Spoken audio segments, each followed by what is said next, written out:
We are all trying to figure out how do we navigate these shoals to turn the future into an opportunity and not a threat. Well, what do you do with this? I have no idea what you do with this on Monday morning. Every single conference I go to, they go, give us a list of what we need to do Monday morning. I have absolutely no idea. And obviously, I'm not a motivational speaker. I'm not Tony Robbins, get up here, walk on fire, your life's gonna be better. To me, motivational speakers have always been a little bit like Chinese food, and an hour from now you go, whoa, what was that about? But what I do want you to be thinking about is what do you do to align yourself to a world in which the future belongs to those who are fast?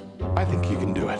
My career background has given me the skills and capabilities to interpret for my global CEO clients the disruptive trends which are unfolding on the ground right now. 30 years ago, I started working for a Canadian accounting firm called Thorne Riddell.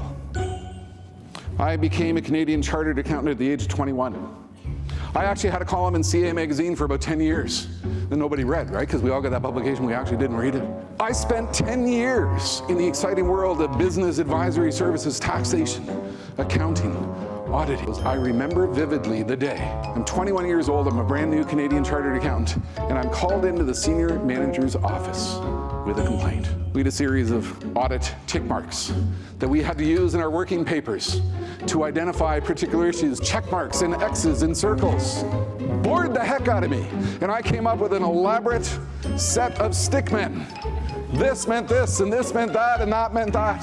And I was told I was not allowed to use stickmen in an audit working paper file.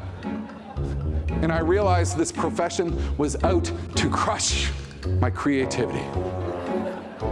I got very involved with the internet in the 1990s. I went on to write 34 books about the internet. I sold 1 million books. I got on stage and began to advise people about what comes next.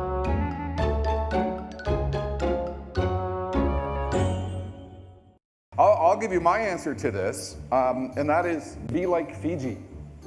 And a little story from the agricultural industry that has nothing to do with manufacturing, but I've used it on stage before because I think it's a remarkable story.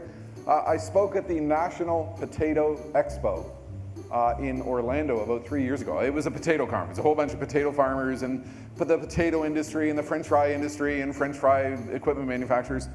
And they had a trade show, with booths of all kinds of agricultural companies and science companies.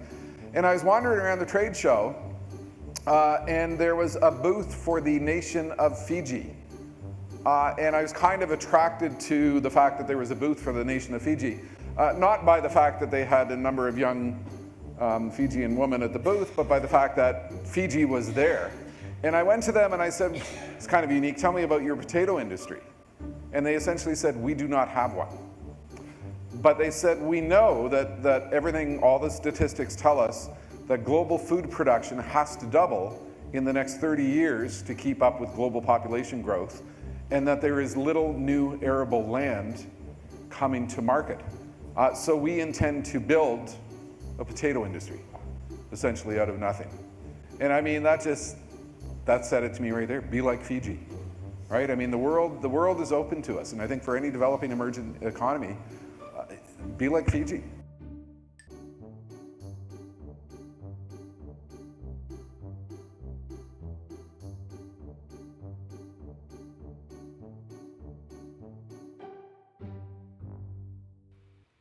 Futurist Jim Carroll in the home broadcast studio. I noticed today on my website there was a blog that was getting a lot of traffic, and it's about the island nation of Fiji, and it specifically features a video in which I'm talking about this small island nation, which was at the National Potato Expo when I was the opening keynote speaker there a number of years ago. They had a booth to talk about their potato industry, and I asked them about their potato industry. They don't actually have one, but they view the world as, absolutely growing in terms of demand for agricultural production. That food production demand was going to double given population growth.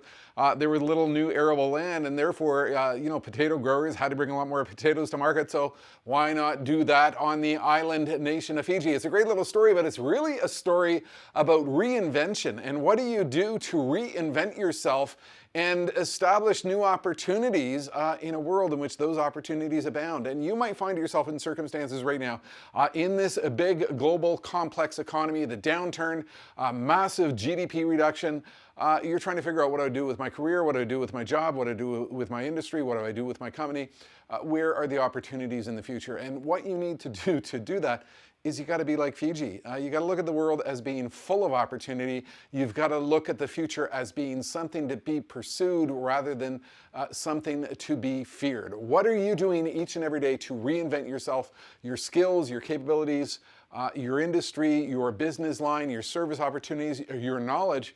If you aren't reinventing at a furious pace, you're not being like the island of Fiji. And I want you to go and look at my website, and I'll have that with this video so that you can actually watch that video where I'm on stage in Morocco for the World Bank talking about Fiji and their potato industry. Reinvention is absolutely critical. I'm living and breathing that every single day in my home broadcast studio here because we know the global meeting, event, and conference industry is changing, and I've got to reinvent myself at an absolutely furious pace to stay ahead of the pack. The second video I want you to watch is a little one that I spoke at EY, Ernst & Young's tax conference last year, and I was talking about actually my first career. I'm actually a professional accountant, and I was talking on stage about what happened when I was using Stickmen in the audit working papers, which apparently wasn't a thing in the organization. The profession was out to crush my creativity. But that is another example of how you can reinvent yourself. I think I'm on my fourth or fifth different career in my lifetime.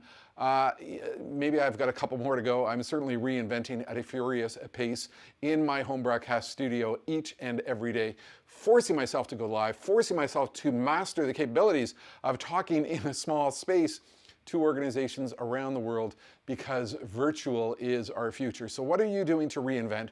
How are you challenging yourself each and every day to reinvent? What are you doing in terms of new skills, new capabilities, new ideas? Reinvention should be the key word that you adopt each and every day as you go forward into this future, because when it really comes to the future, there's nothing but opportunity out there. That's it for now. Futurist Jim Carroll from the home broadcast studio.